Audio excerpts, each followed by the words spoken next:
কেমন আছো আপুরা? আচ্ছা, সুন্দরবনের বাঘকে এখন জাগাতে হবে ভালো বলে, ওকে? কেমন আছো আপুরা? হয়নি তো, আরেকটু হাত ছুড়ে। রোজা নাকি সবাই? আচ্ছা, কেমন আছো আপুরা? আচ্ছা, হাত উপরে ছুড়ে বলে দেখি একবার ভালো। আমি চিৎকার করলে মাইক ফেটে যাবে, তোমরা চিৎকার করে বলো। হচ্ছে না। আচ্ছা, এখন কি করি আমি? নিউট্রিশন তো অনেক লাগবে। আচ্ছা, আরেকবার দেখি কেমন আছো আপুরা? আর এখান থেকে জোরে হয়ে যাচ্ছে তো, আমি মাইক্রোফোন সরিয়ে বলছি। আচ্ছা,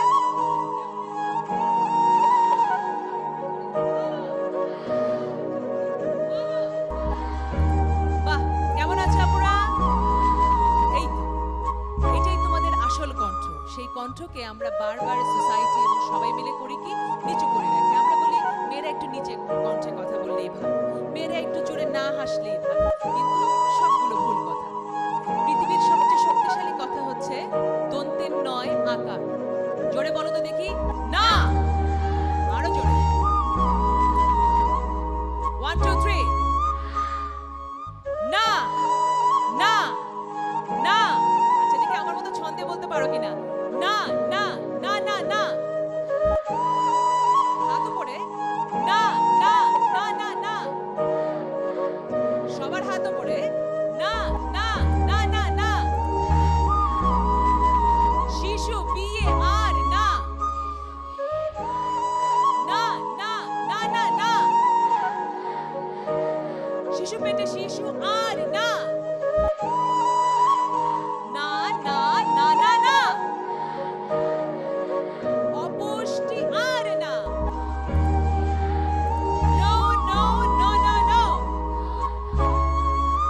মাদক দ্রব্য আর না। তাহলে না হচ্ছে পৃথিবীর সবচাইতে শক্তিশালী শব্দ, তাই না? এই নাটাকে বলতে শিখতে হবে। মা যখন এক গ্লাস দুধ নিয়ে দাঁড়িয়ে বলবে খাও, কি বলবে?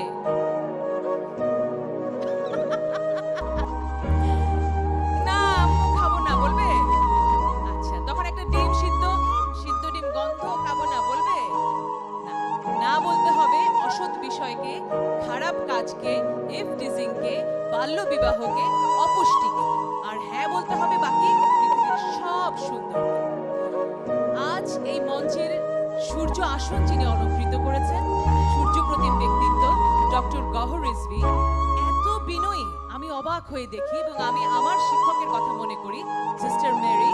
তিনি বলতেন যে যে গাছে যত ফল ধরে সেই ফলের ভারে গাছটা তত অবনত হয়। আর এই যে ফল, সে ফলগুলো কি তিনি দীর্ঘ সময় ধরে স্টুডেন্টদেরকে পড়িয়েছেন বিশ্বের শ্রেষ্ঠ বিদ্যাপীঠে। এরপরে তিনি এসেছেন, তোমাদের কথা শুনলেই তিনি সোকড হয়ে যান। তিনি হৃদয়ে তোমাদেরকে ধারণ করেন, স্বর্ণকিশোরীদেরকে। কারণ তিনিও বিশ্বাস করেন যে তোমরা ভালো থাকলেই ভালো থাকবে বাংলাদেশ। আমাদের আজকের বিশেষ অতিথির আসন অলংকৃত করেছেন, আমি বলবো চন্দ্র আসন। আমাদের সঙ্গে রয়েছেন lieutenant general doctor Chowdhury Hasan Sarwardi. স্যারের জন্য আমরা অনেক অনেক ধন্যবাদ জানাই স্যারকে। আমাদের অ্যাডভাইজার হিসেবে উনি আমাদের সঙ্গে যুক্ত হয়েছেন এবং তিনি যুক্ত হয়ে প্রথমেই তার সন্দ্বীপ জেলায় সকল কিশোরীকে একত্রিত করেছেন। আমার ডানে রয়েছেন প্রফেসর জিউ হাসান, এবং তোমরা জানো যে তিনি তোমাদের বিষয় হলেই তিনি একদম সোজা হয়ে বসে স্বর্ণকিশোরী। এবং আমার কাছে তোমাদের কত যে প্রশংসা করলেন, আমার মনটা ভরে গেছে। মায়ের কাছে মেয়ের প্রশংসা করলে যেমন মা একটু এরকম হয়ে যায়, আমি ঠিক সেই রকম অনুভব করছি। তো আসল কৃতিত্ব কিন্তু তোমাদের। এবং এই যে মনামি, আনিকা 2 বছরের চ্যাম্পিয়ন, এখানে আমাদের তাহমিনা রয়েছে 3য় বছরের চ্যাম্পিয়ন, লাবিবা রয়েছে, সিলেটের আমাদের প্রিফেক্ট আছে, ঐশী আছে আরেকজন প্রিফেক্ট, নিরলস কাজ করে যাচ্ছে, দীপ্তি এসেছে আমাদের সবার সিলেকশনে। দীপ্তি কিন্তু নাম্বার 1 উপজেলার কার্যক্রমে। দীপ্তির জন্য একটা জোরে হাততালি। এই যে মেয়েরা তৈরি হচ্ছে, মেয়েদের শুধু কি লাগে জানো? একটু সাহস। এবং আমরা মনে করি কি সবাই মিলে আমাকে সাহস দিবে। আমাদের প্রধান অতিথি আজ বলেছেন যে তোমরা একটা সহযোগিতা পেয়েছো, একটা সাপোর্ট পেয়েছো, তোমরা অনেক সৌভাগ্যবান। আমি বলতে পারি আমি আমার জীবনে কখনো কোনোদিন কোনো সহযোগিতা পাইনি মেয়ে হিসেবে। হ্যাঁ, মানুষ হিসেবে যেটা পাওয়ার দরকার সেটা আমি সবসময় পেয়েছি। আমাদের মেয়ে হিসেবে যে সুযোগগুলো নেয়ার, এটা যদি আমরা বন্ধ করতে পারি তবে আমরা এগিয়ে যাব। অধিকারের কথা বলেছেন প্রধান অতিথি, বলেছেন যে অধিকার কেউ দিয়ে যায় না। বলো তো, দেশটা কি আমাদেরকে হাতে ধরে কেউ দিয়ে গেছে যে ভাই এই যে বাংলাদেশের ম্যাপ এই নেন, আজকে থেকে আপনারা এখানে থাকেন, নাকি? তাহলে আমরা কিভাবে পেয়েছি বাংলাদেশ? আমাদের সবচাইতে মূল্যবান আমাদের জীবন, আমাদের রক্ত, আমাদের অস্তিত্ব, সমস্ত কিছুর বিনিময়ে আমাদের পূর্বপুরুষরা ছিনিয়ে এনেছে স্বাধীনতার লাল সূর্য। 6 দফা যারা পড়েছো তারা তোমরা দেখবে যে সেখানে কিন্তু ডিটেইল বলা আছে আমরা কারা।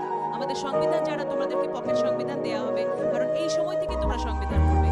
আমি তো জীবনের অর্ধেক পার করে ফেলেছি, এখন এসে সংবিধান ধরেছি, কোনো লাভ নেই। এখন শিখে আমি কি করবো? আর 20 বছর বাঁচবো, কিন্তু তুমি তো বাঁচবে আরো 40 বছর।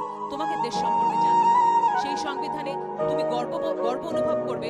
তোমার দেশের সংবিধানের প্রথম দিন থেকে নারীর ভোটাধিকার ছিল, কিন্তু পৃথিবীর আর অনেক দেশে, তুমি আমেরিকা বলো, ইউরোপ বলো, তাদের প্রথম দিন থেকে কখনো নারী ভোটাধিকার পায়নি। তাহলে বাংলাদেশ নারীর ক্ষমতায়নের দিকে অনেক এগিয়ে। বাংলাদেশের প্রধানমন্ত্রী, স্পিকার অনেকেই রয়েছেন যারা তোমরা দেখেছো একেবারে নেতৃত্ব জায়গায় মেয়েরা। তাহলে মেয়েদের দ্বারা সম্ভব? শেখ হাসিনা কে? একজন স্বর্ণকিশোরী, কারণ তিনি তো ছোটবেলায় একজন সোনার কিশোরী ছিলেন বলে, লেখাপড়া করেছেন বলে আজকে যোগ্যতার সঙ্গে তিনি নেতৃত্ব দিতে পারছেন। হ্যাঁ, তাকে হয়তো বঙ্গবন্ধু কন্যা হিসেবে আমরা প্রধানমন্ত্রীর জায়গায় দেখেছি, কিন্তু এরপরে তিনি যে বিশ্ব নেত্রী হলেন সেটা তো নিজের যোগ্যতায়, তাই না? নিজের যোগ্যতাটা সবচেয়ে ইম্পর্টেন্ট। তোমাকে একটা আসন আমি দিতেই পারি, একটা স্কলারশিপ উনি দিতেই পারেন, কিন্তু তারপর উনি যেটা বললেন যে এটা তোমাকে অ্যাচিভ করতে হবে। আমাদের চৌধুরী হাসান স্যার আরেকটা কথা বলেছেন, তুমি অনেক বড় হও, কোনো লাভ নেই আমার। কেন? তুমি যদি দেশের সপক্ষে না হও, স্বাধীনতার সপক্ষে না হও, তুমি পিএইচডি করো। আমাদের স্যারের নামের পিছনে তোমরা শুনেছো, মনামিরা বলেছে বীর বিক্রম। তিনি অল্প বয়সে পাহাড়ে গিয়ে যুদ্ধ করে, দেশের তরে যুদ্ধ করে তিনি বীর বিক্রম উপাধি পেয়েছেন, ইয়াংগেস্ট। তো এই যে উনি পেয়েছেন, তাতে আমার কি? যদি দেশের জন্য কিছু না করেন, তাহলে মনে রাখতে হবে আমরা তৈরি হব আমার জন্য, দেশের জন্য। আমাদের দুটো মা, একটা মা যার গর্ভে আমার জন্ম হয়, আরেকটা মা দেশ মা, যে মায়ের অক্সিজেনে আমরা বড় হই। এই অক্সিজেনে মা কি কখনো কার্পণ্য করে? আজকে তোকে সূর্যের আলো দেব না, এই যে বৃষ্টির আওয়াজ শুনছো, মা কি কার্পণ্য করেছে ভালোবাসা দিতে? তাহলে আমরা কেন আমাদের দেশটাকে এমন নোংরা করে রেখেছি? আমার মতে, তোমাদের বড় আপুর মতে একটাই সলিউশন আমাদের, honesty. Honesty is the best policy. তুমি যদি অনেস্ট হও, তুমি তাহলে অবশ্যই জিপিএ 5 পাবে, কারণ তোমার টেক্সট বই পড়াই তোমার কাজ। সেটা তুমি শুধু পড়ো, তুমি জিপিএ 5 পাবে। তবে এই যে এতগুলো কথা বলছি, শক্তির কথা, সবকিছুর পেছনে রয়েছে পুষ্টি। তোমার শরীর ভালো না থাকলে কেমন লাগবে? আর এই পুষ্টির বিভিন্ন দিক সম্পর্কে ডক্টর সাবিয়া বলেছেন, সারা দিন ব্যাপী তোমরা শুনবে। কিন্তু মনে রাখতে হবে, আমি আমার জীবনের অভিজ্ঞতা দিয়ে বলছি, আমি 21 বছর বয়সে বিয়ে করেছি। 21 বছর বয়স পর্যন্ত আমি 1 গ্লাস দুধ খেতাম। গ্লাসটা এত বড় ছিল, তাহলে কয় গ্লাস দুধ হলো? এখান থেকে এত বড় ছিল গ্লাসটা, 1 গ্লাস মাত্র দুধ খেতাম। 3 গ্লাস হয়ে গেল না? 2 গ্লাস বা 3 গ্লাস হলো, এত বড় একটা মগ।